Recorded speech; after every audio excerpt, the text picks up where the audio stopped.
where is the canter driver? And he needs to tell us what he put behind there. You know what I mean? If I was bringing JKL, uliweka nini hapa nyuma? Uliweka nini hapa? Ulisoma kile uliweka, unaelewa? Lawyer Donald Korir, you heard what he wrote on Twitter. You saw what he wrote on Twitter. He said these people should not be near Baba again. You saw the guy John Joroge of data handling. George Joroge. That was Cornish. Never, you can't do that. Did you listen to the Hot Breakfast this morning? Here's what you missed. Gabriel Muthuma. Anytime, champ. Anytime, champ. Tell me something. The decision yesterday by the Supreme Court, were you surprised? No, I wasn't.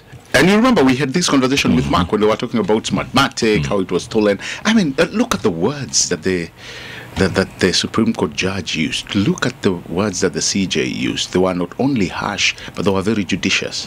In fact, what she was setting pace for, Nick, was don't ever bring such nonsense to this court again. This is the highest court in the land. When you come with sensational stories of how an election was stolen, yet you can't prove not even one bit of how that happened, you know, majority of us still don't realize, Jeff, that this election was practically manual to an extent. Apart from the transmission and what we saw on the portal, the true arbiter of this election was still the Form 34A, and that's what I was trying to tell Mark. Do all these other things, but when it comes to the true substance of our vote, it's the form that was left stuck at the polling station. That is the Msemakweli. And I think we did try to do a lot of somersaulting. What I find the judgment being unanimous and being so hard-hitting was because it carried all the tenets of, you know, all the discussions that we've been having here, Jeff, back to back. And sometimes I kind of feel that Baba was taken for a ride by so many people, including some cabinet secretaries. And to me, that's the most unfortunate thing. They lied to him, you know. And I think for the longest, Jubilee had all they needed to do was stock take. After Kiamba and Juja, I thought they would sit back, like what you used to say, sit back, relax, and take count. Where are we going wrong? Because some of those things were really hard-hitting. You all needed to just look back and say, what are we doing? Where are we going? Is our message getting there? But I think they were overtaken by excitement.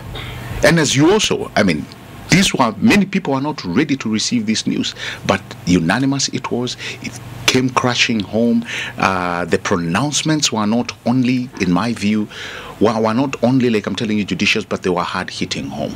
And that is just to bring relevance to the highest court in the land, that, guys, this is serious business. When you come to court, I mean, for somebody like the CJ to use words like hot air, when we saw Julie Soweto doing all the kinds of somersaulting, we have it, we have the smoking gun. You're exciting not only the people in the court, but also Kenyans to think that indeed you have a smoking gun, whereas there was nothing.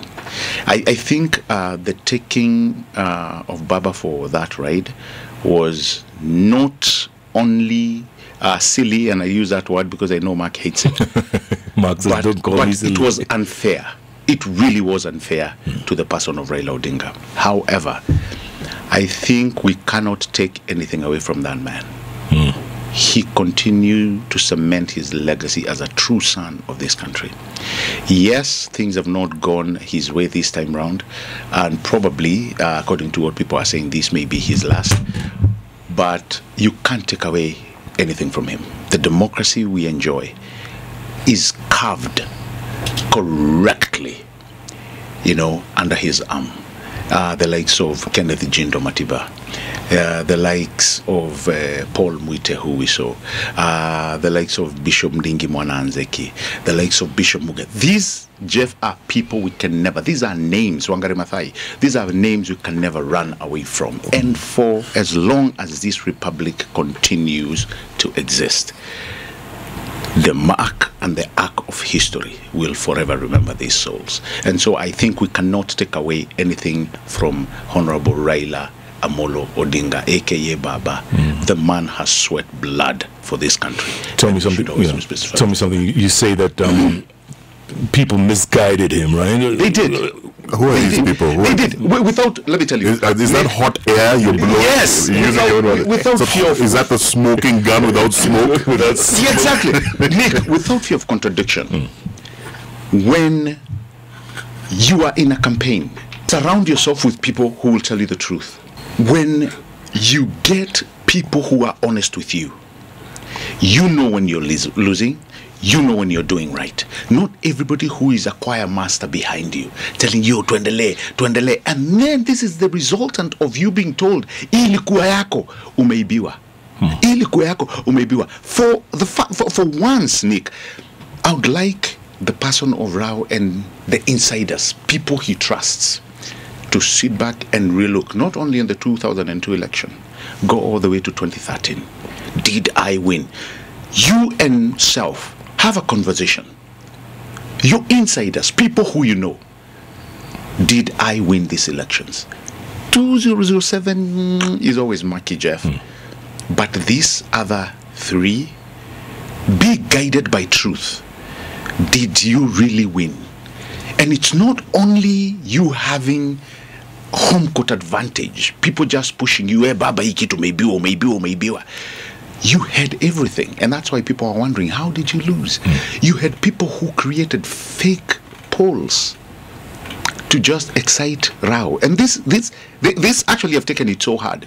You had people who surrounded him and told him, Baba, this one, there's no way you're going to lose. You have the state, you have the deep state, and you have everything. You already start organizing your cabinet. We saw Martha Karua at KICC. They rolled out the carpet. You know, we saw her going out and saying, yeah, by the way, we just cannot announce, but we know, we've tallied. These things were on the portal.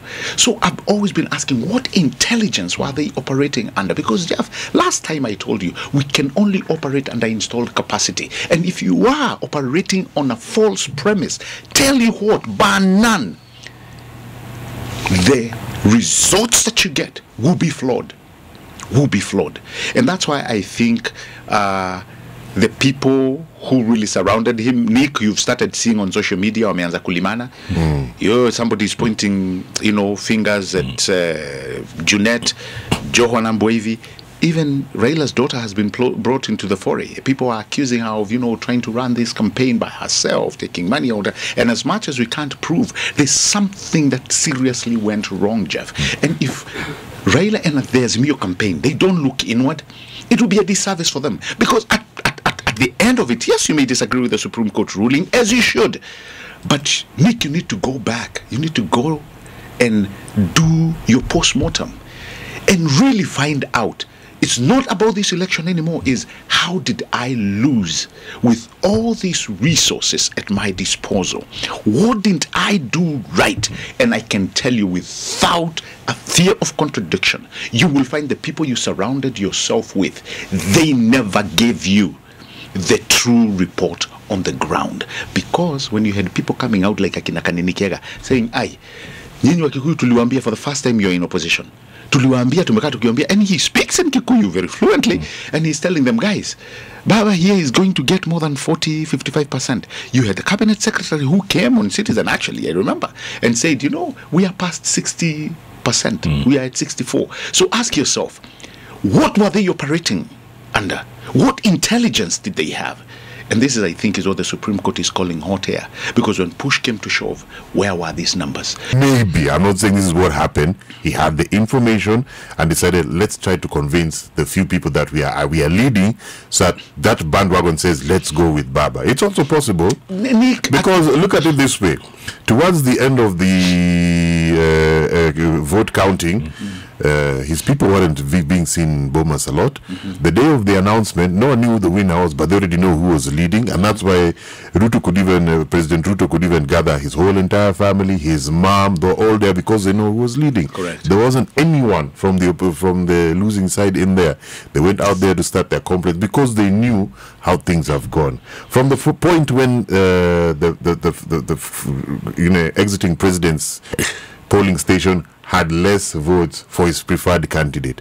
Raila Odinga's running mates, what's she called? Martha Karua, didn't manage to bring enough votes. That is already writing on the wall. It's just that now you keep hope alive, then say we have evidence. Like a lot of people are clowning on Twitter, where is the canter driver? And he needs to tell us what he put behind there. You know what I mean? If I was bringing on JKL,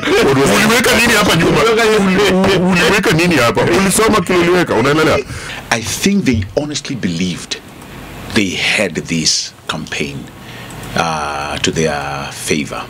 And the reason why I'm saying this is they built this excitement for the past nearly, give or take, 4 years.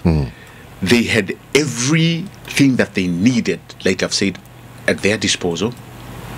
They like put what? their Let's eyes and close their teeth. I mean, let's face it, the resources that Honorable Raila had, he's never had those resources before, whether you're looking at them from the government point of view or whether you're looking at them from the goodwill point of view from the state.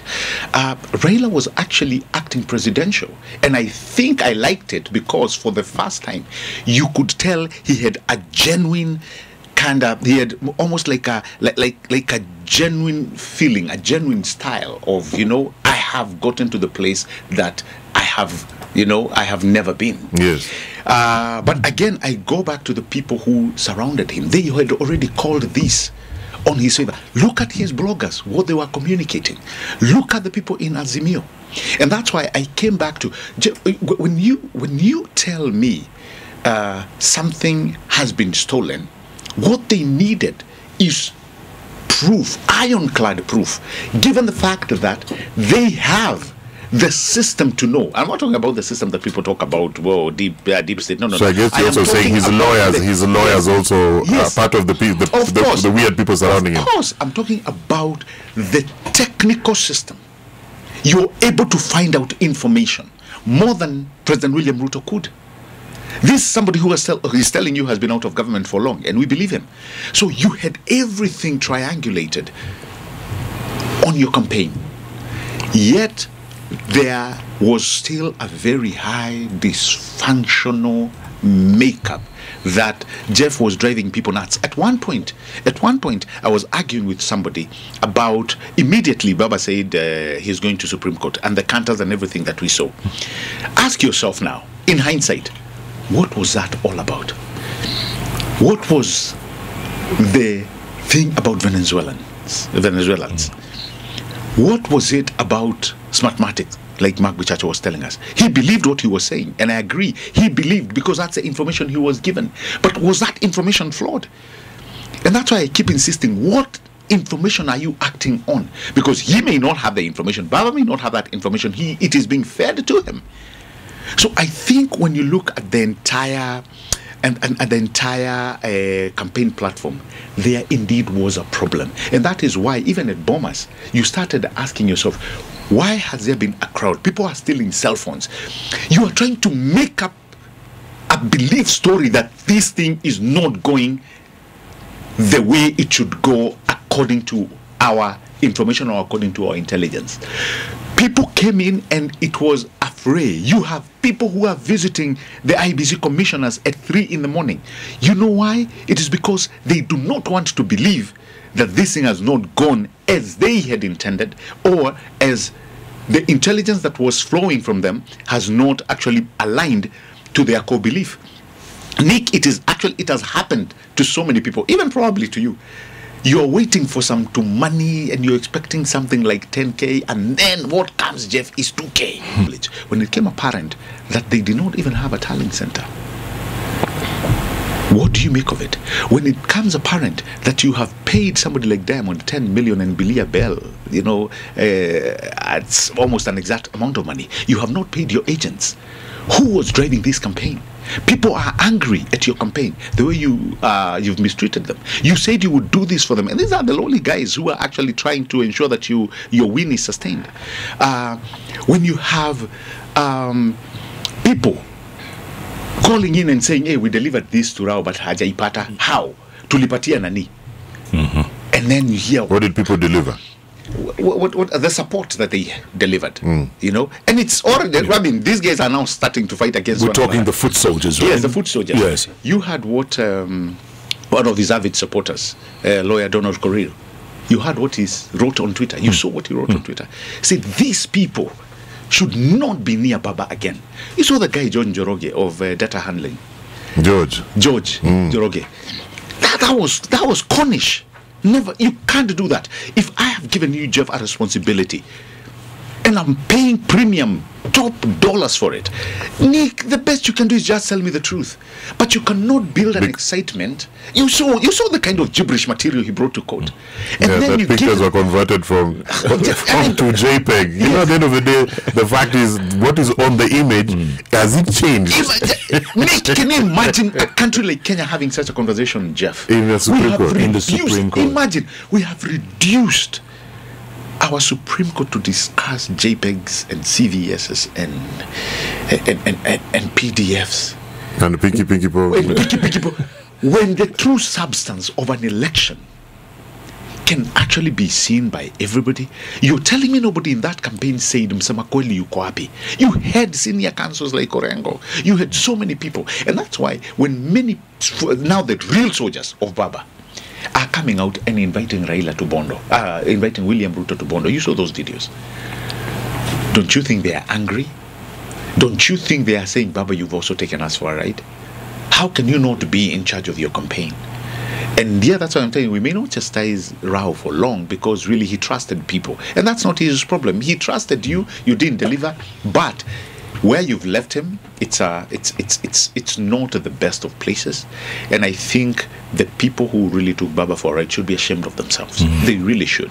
So what you're saying is, like Azimio was a mountain ready to implode and explode, because yesterday I had the president-elect mention that coalition was uncomfortable for many people. Yes. And so people were forced into it, whether they like it or not. Yes. And people signed agreements that they couldn't walk out on. And can you imagine, all the people who walked out are now on the winning side, and it feels so... Can you imagine? You see, the likes of somebody like Kiraito never saw it coming. And as long as we do this analysis, if there's one person who really lost it and lost it good, was Kiraito, because he did not even go to number 2. A lady by Mongera just passed in the middle. That's the independent, eh? That's the independent. Yeah. Is that Kawera? Meru, yes, Kawera. And even now, I can tell you without a shred of doubt, he is still confused about Meru. Because he thought, first of all, Meruians were like, women do not have their place for the time being. That has not happened. And Nick, that's why I'm telling you, people change, and they change fast. People can read you. And the mere fact that he did not read the political times or the political change, so many people have been left out in the cold. Look at the entire brigade. Look at the entire Jubilee brigade. And these are the same guys who are running Nairobi and telling you how they are going to zone it.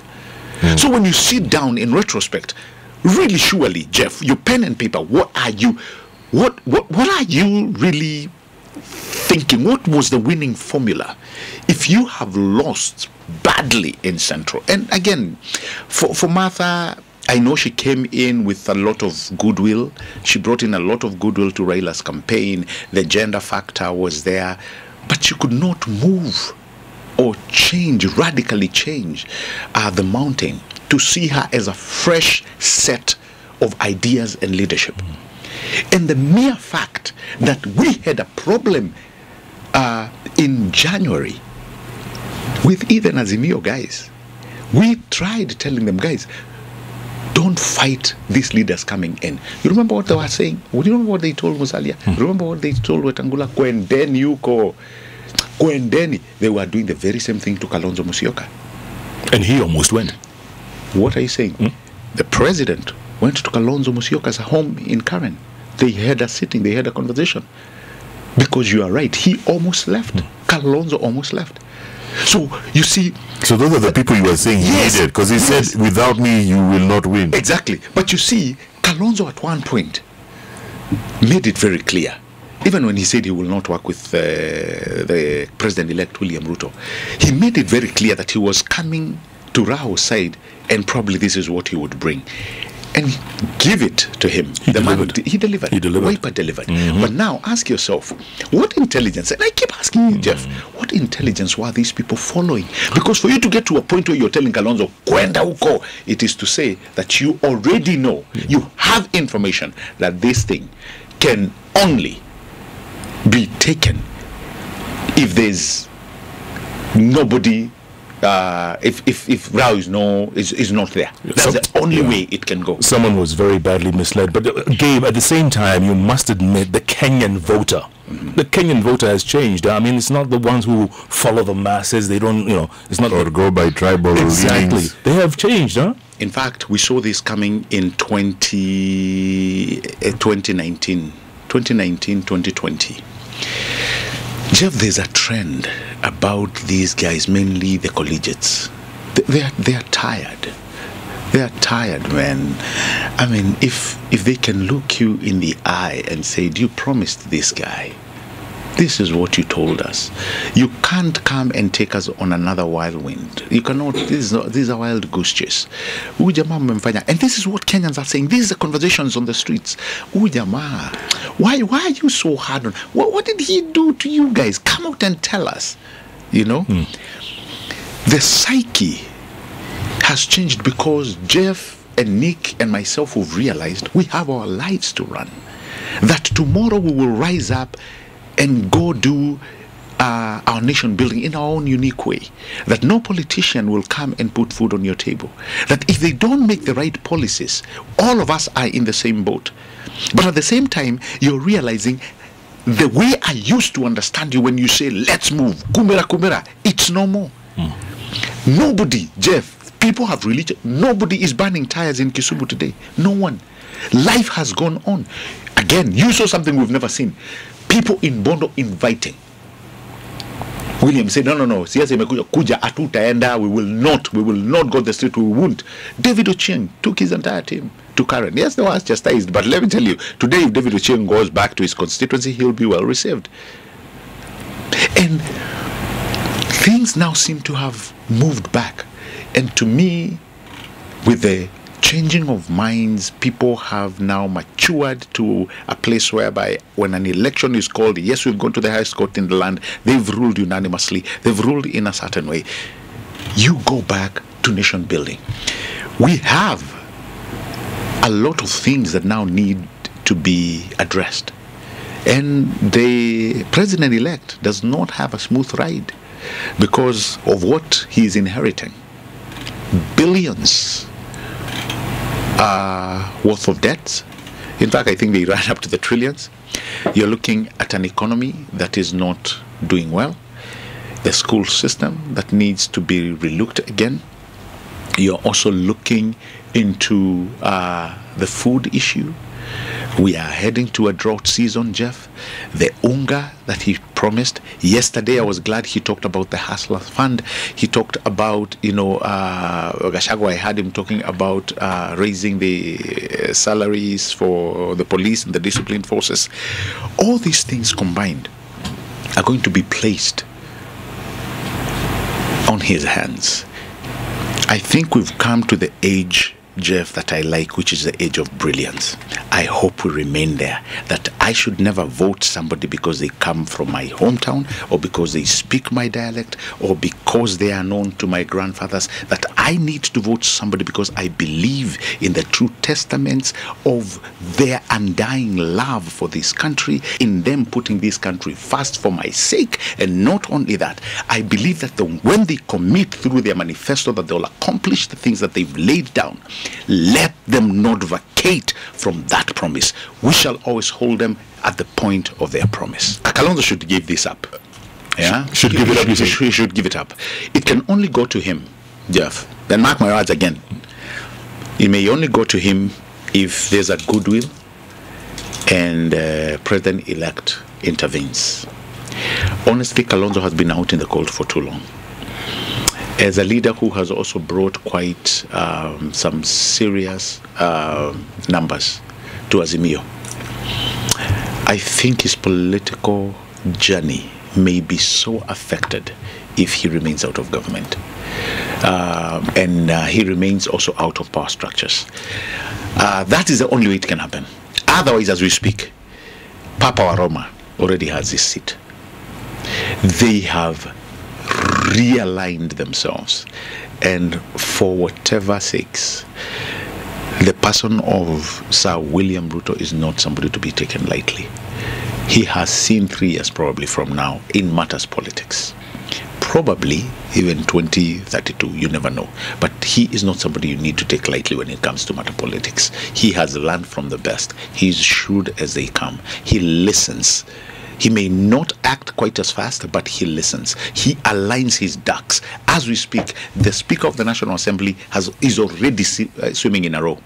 So I think for Kalonzo Musyoka, I don't think he needs to put his hopes in there. Unless, and I repeat, unless Sir William Ruto intervenes and says, what can we do for this person? And probably get the numbers in. But he also needs to ask himself, does this need a strong opposition? And if the president-elect still needs a strong opposition, well, Kalonzo's duck is fried, cooked, and served. Fried, cooked, and served. This is no doubt what we call Candid interviews with decision makers.